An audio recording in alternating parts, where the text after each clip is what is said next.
Allahu Akbar, Allahu Akbar. La ilaha illallah. Innal hamdalillah nahmaduhu wa nasta'inuhu wa nastaghfiruh wa na'udzu billahi min shururi anfusina wa min sayyiati a'malina may yahdihillahu fala mudhillalah wa may yudlil fala hadiyalah wa ashhadu an la ilaha illallah wa ashhadu anna Muhammadan abduhu wa rasuluh. Ya ayyuhalladzina amanu taqullaha haqqa tuqatih wa la tamutunna illa wa antum muslimun. Ya ayyuhan nasu taqu rabbakumul ladzi khalaqakum min nafsin wahidah wa khalaqa minha zawjaha wa batha minhuma rijalan katsiran wa nisaa'a wattaqullaha alladzi tasaaluna bihi wal arham innallaha kana 'alaikum raqiba. Ya ayyuhalladzina amanu taqullaha wa qulu qawlan sadida yuslih lakum a'malakum wa yaghfir lakum dhunubakum wa may yuti'illaha wa rasulahu faqad faza fawzan 'azima. Amma ba'd. Fa inna asdaqal hadithi kitabullah wa khairal huda hadi Muhammadin sallallahu alaihi wa ala alihi wasallam wa syarrul umur muhdatsatuha fa inna kulla muhdatsatin bid'ah wa kulla bid'atin dhalalah wa kulla dhalalatin finnar iyadan billahi minan nar. Naam ya ibadallah, setelah kita ketahui di khutbah-khutbah terdahulu tentang penguakan tabir dari kehidupan di mahsyar, maka pada kesempatan di hari Jum'ah ini di khutbah di Masjid Al-Imam Muqbil Al-Wadi'i di Darmasraya, Sumatera Barat ini, kita akan masuk kepada fase pertama dari alamul akhirah. Maka dari fase pertama dari alamul akhirah, karena alamul barzah dia adalah pemisah antara alamul dunia dengan alamul akhirah, maka awal dari keadaan di hari akhirah adalah Yaumun Nusyur, hari kebangkitan. Maka kita kuat tabir yang pertama, di mana pada saat itu malaikat akan meniupkan sangkakala 2 kali tiupan, seperti di dalam hadis yang muttafaqun alaih dari Abi Hurairah radhiyallahu anhu, qala Rasulullah sallallahu alaihi wa ala alihi wasallam, innahu sayunfakhu fis sur falaman nufikha fil awwal, maka pasti akan ditiupkan sangkakala. Maka di saat ditiupkan sangkakala yang pertama, maka su'iqa man fil ardi wa man fis sama illa man sya'allah, maka akan jatuh dan mati seluruh makhluk yang bernyawa yang ada di langit dan seluruh makhluk yang bernyawa yang ada di muka bumi, kecuali siapa-siapa yang diinginkan oleh Allah. Dan yang dikecualikan di sini di antaranya adalah tentunya Allah, sesuai dengan ucapan Allah Jalla wa Ala, kullu man 'alaiha fan wa yabqa wajhu rabbika dzul jalali wal ikram. Maka semuanya akan binasa di saat ditiup sangkakala, yang mana terjadi the doomsday, the end of the world, ataupun hari kiamat terjadi. maka semuanya mati kecuali yang diinginkan oleh Allah, dan diantaranya adalah disebutkan oleh para ulama malaikat peniup serunai. Maka setelah meninggal semuanya kecuali Allah Jalla wa'ala, dan dari makhluk-makhluk yang dikecualikan diantaranya malaikat peniup serunai, maka akan ditiup sangkakala yang kedua. Disebutkan oleh Nabi, thumma nufikhal ukhra, kemudian akan ditiupkan yang berikutnya. Maka pada saat itu jadilah yaumun nusyur, jadilah hari kebangkitan. Dan seperti hadis ini juga disebutkan di dalam ayat Al-Quran di surat Az-Zumar, maka bangkitlah seluruh yang tadinya mati, baik yang matinya sebelum hari kiamat atau yang dihancurkan di saat hari kiamat, maka semuanya akan bangkit dari kuburan mereka. Maka kita kuat tabir yang kedua, kejadian di hari kebangkitan itu, siapa orang yang pertama yang akan dibangkitkan oleh Allah Jalla wa'ala. Maka telah datang di dalam hadis yang muttafaqun alaih dari dua sahabat, dari Abu Hurairah dan juga dari Abu Sa'idin Al-Khudri. Yang keduanya meriwayatkan dengan lafaz yang sama, fa'akunu awwalan nas yub'ats, maka aku pasti akan menjadi orang pertama yang akan dibangkitkan oleh Allah. Kemudian di akhir hadis disebutkan, fa'idha ana bi Musa akhidun bil arsy, namun kemudian aku melihat kepada Musa dan dia sedang berada di bawah arsy Rabbi. Bahwa Musa didapati oleh Nabi dalam keadaan di bawah arsy Rabbi. Maka dari sini terjadi ikhtilaf di kalangan para ulama, siapa yang lebih terdahulu dibangkitkan. Maka yang rajih adalah Nabi kita Muhammad, sesuai dari ucapan beliau, fa'akunu awwalun nas yub'ats, maka aku akan menjadi orang pertama yang dibangkitkan. Dan di saat Nabi mendapati Musa, bisa jadi Nabi pertama yang dibangkitkan. Kemudian setelah itu Musa, dan Nabi bertemu dengan Musa seperti itu.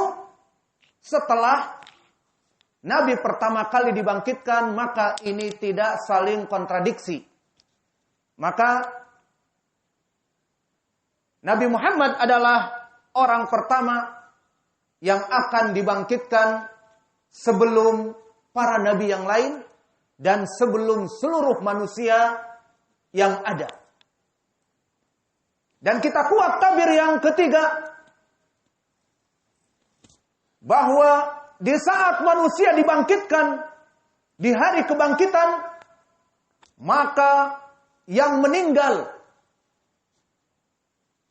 dalam keadaan di lautan, dan meninggal di daratan, dan meninggal di kutub, dan bahkan yang meninggal di mana saja, maka mereka akan dibangkitkan dan mereka akan semuanya menuju kepada the point meeting, kepada titik pertemuan yang satu, fi sa'idin wahidin, yakni di padang mahsyar.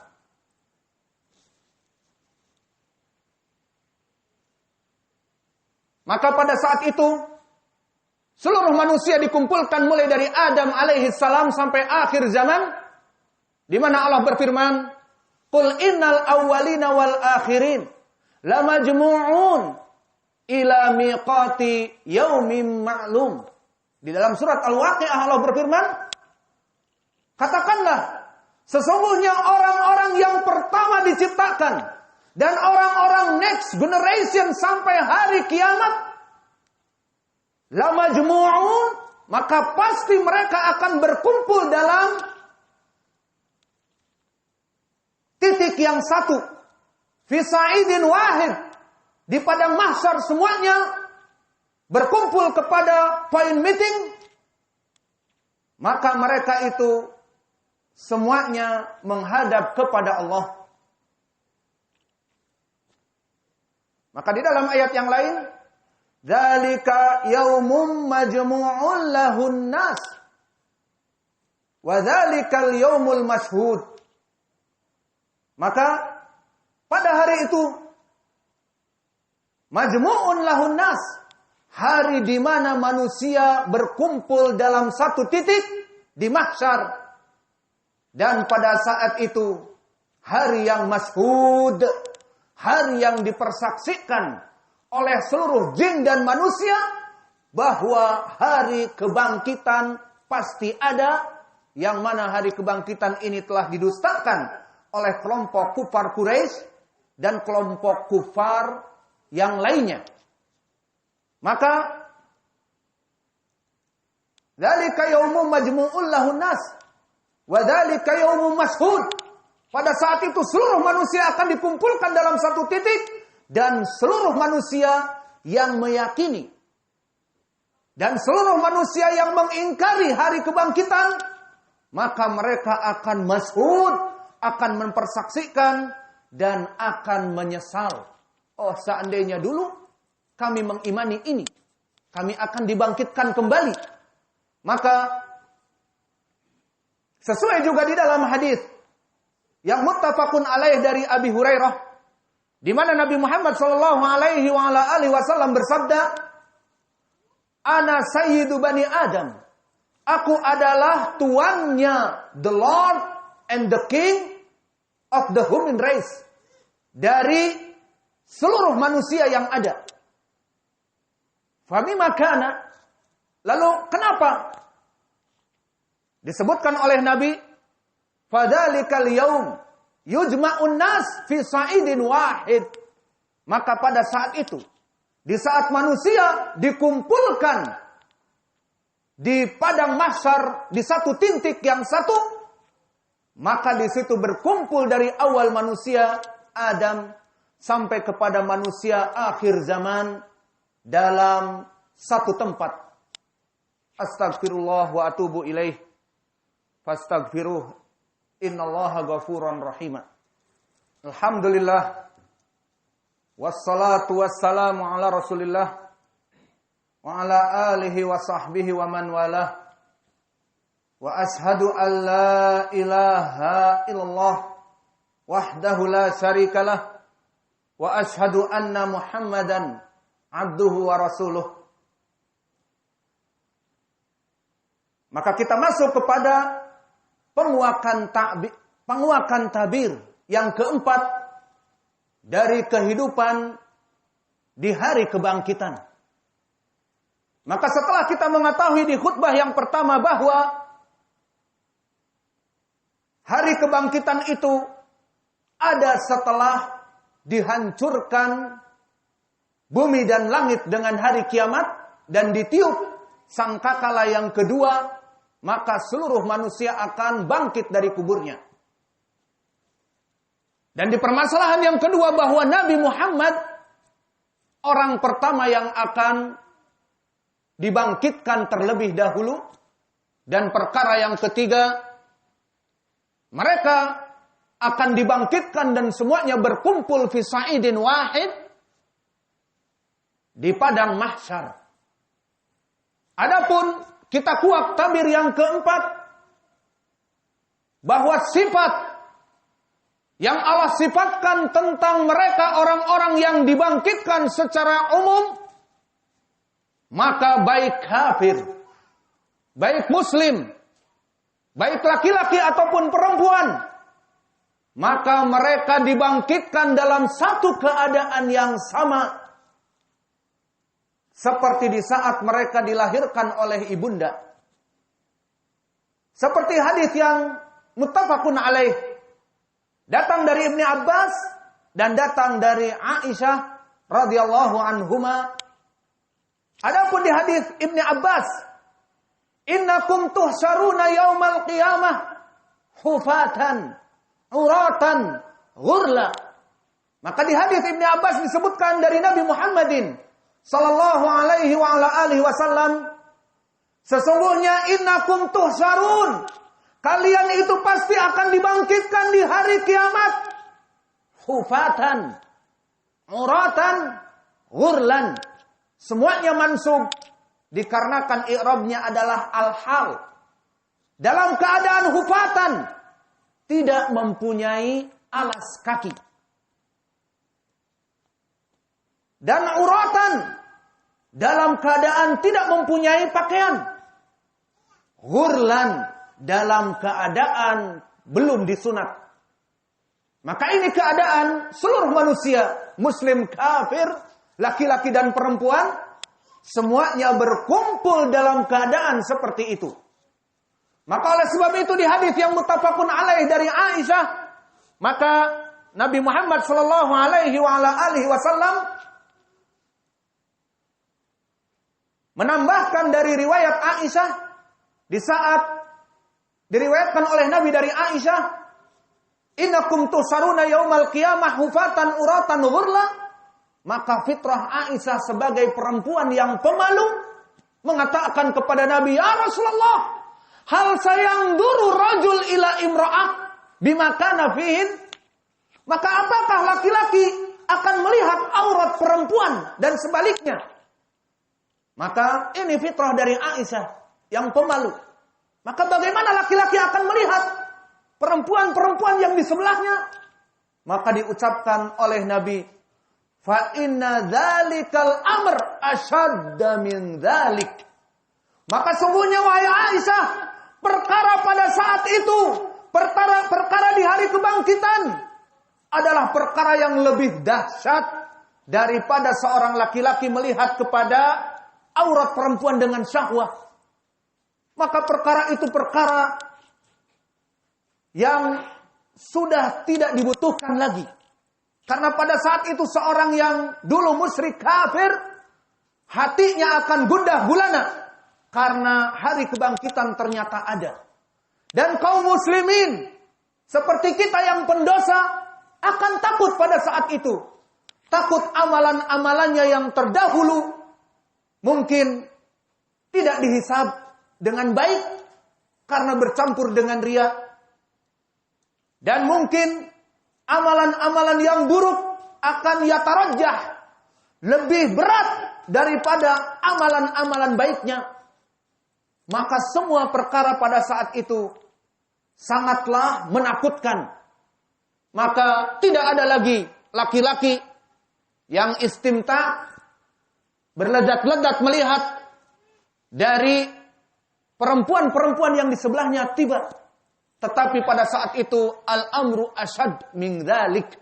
Perkara itu adalah perkara yang lebih dahsyat dari hanya perkara saling melihat kepada aurat mereka masing-masing. Dan begitupun kita buka tabir yang kelima. Di saat kita mengetahui sifat-sifat manusia bagaimana pada saat itu dibangkitkan, lalu bagaimana keadaan mereka di saat dikumpulkan di mahsyar? Maka disebutkan di dalam hadis yang diriwayatkan oleh Imam Muslim dari Miqdad ibn al-Aswad, bahwa mereka berkumpul di mahsyar dalam keadaan kepanasan, dalam keadaan kehausan, dalam keadaan penderitaan, bukan berkumpul dalam keadaan bersenang-senang. Maka dalam keadaan mereka telanjang, tanpa alas kaki. Kemudian disebutkan di hadis Al-Miqdad Ibn Al-Aswad, tudna syamsu ala ru'usil khalaiq bimiqdari mil. Maka akan diturunkan mentari pada saat itu hanya sejarak 1 mil saja. Dan 1 mil antara 1 kilo, 200 meter ataupun 1,6. Alhasil matahari akan dekat di atas seluruh kepala manusia. tanpa busana, tanpa alas kaki, maka bagaimana akan tersengat panasnya dari mentari yang didekatkan di atas kepala kita semua. Lalu bagaimana keadaan manusia pada saat itu? Kepayahan. Semua orang akan mengucurkan keringat dan peluhnya saking panasnya. Dan permasalahan peluh dan keringat ini bergantung dengan amalan-amalan buruk dan baiknya. Maka disebutkan di dalam hadis ini, fasayakununan nas ala qadri a'malihim fil araq. Maka manusia akan dibanjiri oleh keringat-keringatnya saking panasnya, tergantung dari amalannya dulu di dunia. Faminhum man yakunu ala ka'baih. Maka di antara mereka ada yang keringatnya sampai mata kakinya. Wa minhum man yakunu ala haqwaih. Dan di antara mereka ada yang keringatnya sampai kepada pinggangnya. Faminhum man aljamahul araq iljaman. Dan di antara mereka ada yang ditenggelamkan dan berenang-renang dari keringatnya. Dan Nabi yusiru ila fihi. Maka Nabi menunjukkan kepada mulutnya bahwa keringat mencapai kepada mulutnya sehingga dia tidak bisa bernapas. Ini kejadian di saat kita dikumpulkan di mahsyar. Di saat kita menunggu keputusan dari Allah. Di saat kita menunggu penerimaan raport dan penghitungan mizan dari amal kebaikan dan keburukan kita. Maka dalam keadaan yang mengerikan, maka kita kuat lagi tabir yang terakhir. Maka di saat mereka kepayahan, ternyata ada dari jenis-jenis manusia yang dilindungi oleh Allah. Dilindungi dari apa? Dari terik panasnya matahari. Tahta dhillil ars. Di bawah naungan dari arsnya. Maka siapa mereka? Maka disebutkan di dalam hadis yang banyak dan hadis yang sedikit. Kita sebutkan di hadis yang sedikit. Diriwayatkan oleh Imam Muslim dari Abi Hurairah. Yaqulu ta'ala, menandakan bahwa hadis ini hadis qudsi. Berkata Allah Jalla wa'ala, Ainal mutahabbuna bijalali. Ainal mutahabbuna bijalali.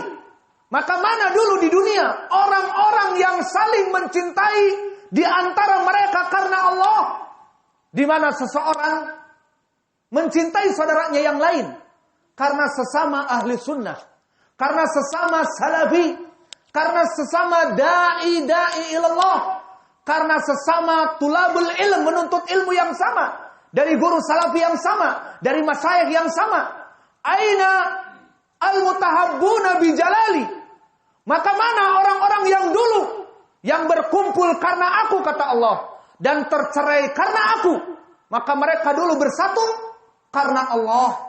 Dan mereka bercerai karena yang satunya hizbi, yang satunya mubtadi', dan yang satunya dari ahli sunnah. Maka dia menjauhi saudaranya karena Allah. Mana mereka? Maka Allah mencari orang-orang yang saling mencintai karena Allah. Udhilluhum fi dhilli, la dhilla illa dhilli. Maka aku akan menaungi dari orang-orang yang dulu mencintai karena Allah dan berpisah karena Allah di bawah naunganku, yang mana pada hari itu tidak ada naungan dan keteduhan kecuali dari naungan dan keteduhanku. Ini hadis yang pendek.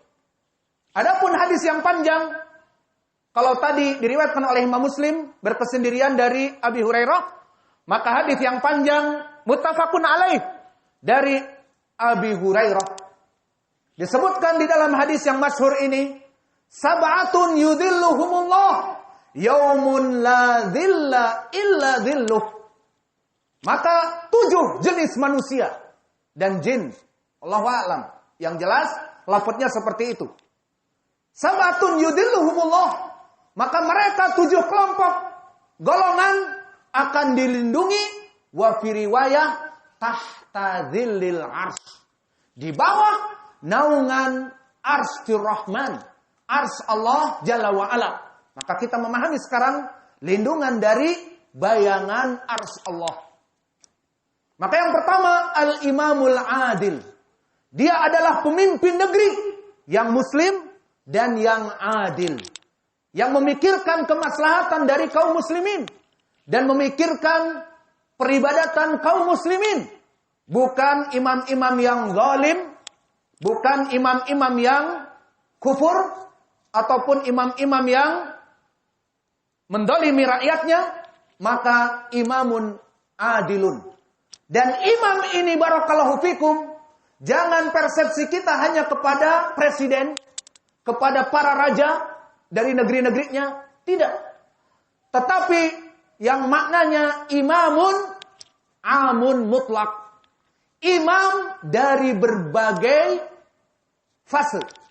Maka fase yang terendah adalah fase dari kepala keluarga. Maka dalam satu keluarga itu harus ada imam. Seperti di dalam ayat Al-Quran, Ar-Rijal Qawwamuna 'alan Nisa. Maka jika seorang laki-laki, apalagi mempunyai banyak istri, mempunyai banyak rumah, dia adil kepada anak dan istri-istrinya, sehingga tidak ada kedzaliman di antara mereka, bisa masuk kepada kemutlakan imamun adil. Karena sama dia adalah imam, pemimpin, namun skupnya kecil. Dan ini sesuai dengan hadis yang muttafaqun alaih dari Ibnu Umar, kullukum ra'in wa kullukum mas'ulun an ra'iyatih. Setiap kalian adalah pemimpin dan setiap kalian pasti akan ditanya tentang pertanggungjawaban kalian. Ini dalil bahwa pemimpin keluarga dari laki-laki, dari bapak, dari atas istri dan anak-anaknya, dia adalah imamun. Maka jika adil, dia bisa masuk kepada perkara ini. Yang pertama imamun adil. Dan yang kedua syabun nasha'a fi ibadatillah.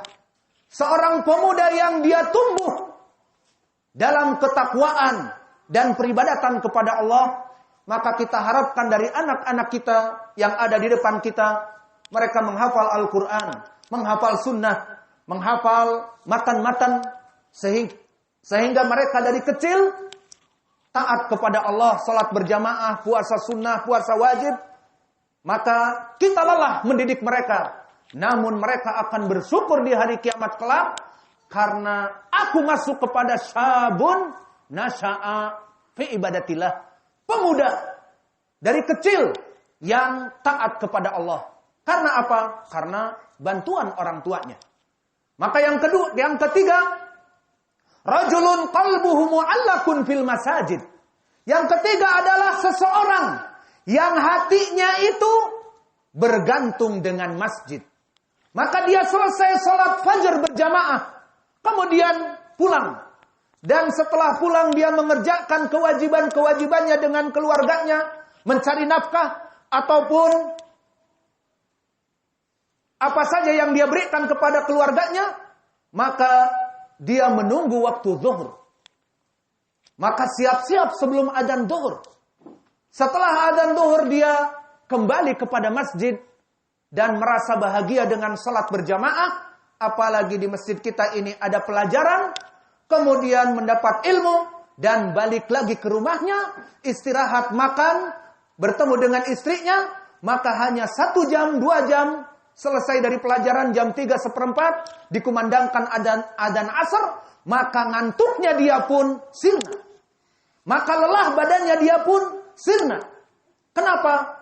Karena dia merasa rindu dengan masjid. Waktu salatil asar.